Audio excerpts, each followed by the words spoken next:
வெற்றிக் கழக 2ஆம் ஆண்டு தொடக்க விழாவில் ஆதவ் அர்ஜுனாவின் அசத்தல் பேச்சு. என் தலைவரை பார்த்து ஒரு நடிகன்னு சொல்றீங்க.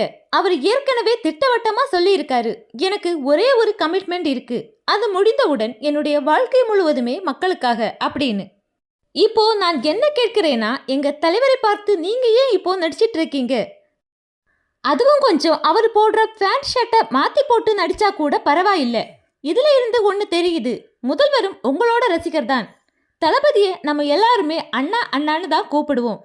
அடுத்த நாள் பார்த்தா வாரிசு அப்பான்னு கூப்பிட ஆரம்பிச்சிட்டாங்க. என்ன நடக்குதுன்னே தெரியல.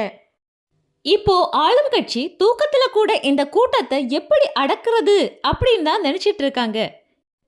லயோலா மணி அவர்கள் சொன்னதை போன்று நாங்கள் என்ன களிமண்ணா, அடக்கி வைப்பதற்கும் தடுத்து நிறுத்துவதற்கும் என்று தமிழக வெற்றிக் கழக 2ஆம் ஆண்டு தொடக்க விழாவில் ஆதவ் அர்ஜுனா அசத்தலாக பேசியுள்ளார்.